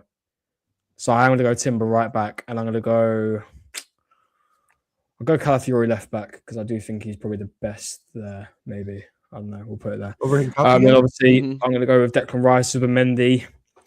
I'm going to go with Odegaard based on the fact that, as much as I know Arsenal fans are very much, and I completely agree with Dow's points with why he doesn't want Odegaard to start. The only reason I'm going with Odegaard is the way that if you put Eze there, I just don't think you're going to get anything even more. Unless he does a madness. I don't know, man. Maybe I'm wrong. I don't know. But I'm going to go with Odegaard. If he pisses me off, I want him off in the first half and bring on Eze in the second. Give each 45. And then up top, I'm going to go with Saka, Gyökeres, Jesus. And who do I want? Who do I want against Dalot? Who do I want running rings around Dalot? Roberto Di Matteo, mate. Roberto Di Matteo. You want to play Eze out there? No, fuck that. I'm going to go with. I'll go with midfield, Connor. No. Eze on the left just don't work. I'm going to go with Trossard. I think, then Martinelli is a bit of a pace boost for the second half. Flores. Sorry, Flores. I completely missed. Who are you having up front? Who did you want up front? Same as your friend. Yeah, Dogu from the left, Ahmad from the right, and Mbeumo up top. Yeah. Fair. Yeah. All right, and you're saying what, 3-1? Oh yeah, 3-1 Arsenal. All right, Gyökeres. No, I'm not going to say brace. Gyökeres 1 goal. Oh my God, this is crazy. Gabriel All right, brace. Did you say? What did you just say? Connor 3-1 Gyökeres brace. No, I was joking. I was joking about the brace. I think 3-1. 3-1. Nobody said he was going to score. He said he was going to score. Yeah, 1 goal. Yeah. Gyökeres 1 goal. Oh and I swear to God, I swear, I'll tell you, when I saw my mate the other day slandering Gyökeres and his reaction when he scored, I was like, nah. You can't be doing that now. Slandering him. No, man. I want to apologize. Let me I apologize after I celebrate. But listen, it's TJ, just not I will happening, sit man. here, and if it comes end of the season and it has really been that bad, I will sit here and maybe double look at myself and say, yeah, right, I was wrong. But I can't. It's been 5 months. I'm not. Okay, that's fair. I'm gonna go. Obviously, Raya and net. If Calafiori's fit, put Calafiori out there. We need some Italian aura. We got Starsky and Hutch. The wild horse. Yeah, the wild horse. The underwear model. We got Gabriel and Saliba in the middle. On the right, obviously Yuri and Timber. I don't want to see him be played on the left. He looks awful out there on the left. Paella pivot. Rice, Zubimendi. You want Eze. Do we actually think Odegaard gets dropped? Like realistically, he won't get dropped. So that's why he won't get dropped. He won't get dropped. He won't get dropped. So that's why I'm going to say Odegaard. But I would love to see. I'd love to see Eze get some minutes, but maybe not in this game. Left on the left, Trossard. On the right, Saka, and then through the middle, either Marino or Havertz. But Havertz, I think got it. I think Havertz got picked up a knock. Yeah, he's out, I think. TJ, now that's low. TJ, so I'm going to go Moreno. No, I'm going to go. I would go Moreno. I would go Moreno because Jesus, Gabriel Jesus. Here's the thing. Gabriel Jesus just played a lot of that match coming out of a very, very large knee injury. So I don't want to overplay Gabriel Jesus. So, but if Gabriel Jesus is available and fit, put Gabriel Jesus in there. I'm serious. Marino. I'm not even fucking kidding you. Otherwise, Marino. That is where I put Gyökeres. And if Gyökeres, honestly, and this is the last thing I'll say, if there's some minutes to be played for Gyökeres at the end and it's salted away, we can put Gyökeres out there. Yep. All right, That's flawless. If you're doing a watch along, and he scores, I want you doing that celebration when he scores. Like real talk. If he scores, you're doing that celebration. There's when no he way he's doing that. Yeah, you can piss off, mate. That's what you can do. Yeah, this fucking guy, hilarious, funny guy over there. Hardy, ha ha. Yeah. Har. All right, guys. funny guy. That was the show. Big up, Flawless. Sarcasm City TV. Everybody go and subscribe. If you live under a rock and you have not subscribed to Sarcasm City TV, you should probably do that. Flawless, what do you got coming up, my guy? Yeah, first and foremost, big up for having me, man. Appreciate it. Always enjoy streaming over here. Always a good time. So yeah, big up to you, TJ. Big up Dal, of course. Happy birthday again to you, Dal. Shout out to Connor as well. Good to see you. Big up the chat. Run up the likes, hit the subscribe button. TJ already mentioned it. Sarcasm City TV on YouTube. Sarcasm City TV Extra on YouTube as well. So please subscribe to both channels. Follow me across our socials. Yes, it's Flawless at Sarcasm City TV. Live every day. Content is not just United. Cover the rest of the Premier League as well, plus more people. So make sure. And I'm going live in like 5 minutes. Talk your ish, fan calling show. So feel free to call in and tell me how wrong I am, people. So yeah, live in I'm like gonna 5 call minutes. in immediately. I don't have to call in I'll to be tell the you first that. person to call in. Hey, feel free, man. You can do that. You can do the round 2. You can do part 2. That's fine. No It's gonna funny how this could transform into this real quick. Yo, this, You go is it into drunk the already? Jesus, or is it the Jesus? Yeah, is that Oh, what you it is? took Yeah. a phone call saying how much Hey, how it's fraudulent you Jesus, were. yeah. On phone Uh, call, I you don't look miss at any. I don't miss any. In the title, you know. Yo, this guy that's just slanderous on my Hurt name. my feelings on my birthday. Blasphemous. Oh, give me a break. Blasphemous. Hurt my feelings on my birthday. I see how you are. One person I Trying don't to miss on trash the my end of that striker. phone call is Eddie and Nketiah, mate. That's one I point. know. Also, can we just appreciate, right? Arteta's all for, kicking out Aubameyang when he does so late for training. Right. Declan Rice literally told our assistant manager to fuck off. And this is crazy work. Bro kicked him out for being late to training or late to the derby, right? But he's telling him, bro, Arteta knows Declan's the captain. He knows really. You can't have a player telling the assistant manager to fuck off and he ain't the captain. If Odegaard done that, he'd run a mile, mate. I'm telling you. Declan's the captain. My guy, Declan. Love Declan. Yeah, Rice, man. I agree, Connor. He's captain fantastic. And we All know right, that. big Tony Adams-esque. Nice one. One last thing. Happy birthday to Zero. Dal. Thank you. Happy birthday, Dan. Logic is Thanks, asking buddy. if you selected a hockey team yet, Flawless.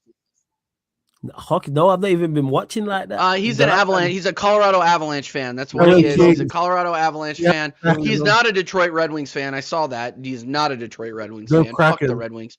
But anyway, Kraken. no. Who?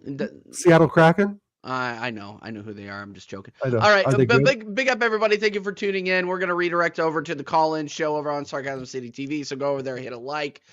We will be back, me and Goonie. For better or for worse, I may be in a snowdrift somewhere, but we will bring you a match reaction after the Manchester United Arsenal match. Yes, they are the front runners. They're the best team in the league. We're gonna win the cup. Dan But Kroenke. yeah, big up Stan Kroenke because he's giving me a bunch of winning franchises right now, but I may live to regret saying that. Anyway, big up everybody. Go over to Sarcasm City TV, hit a like, and say TJ Warren TV raid. Until next time. Oh, come on, you fucking Gunners. Beat these guys. 3-1 incoming.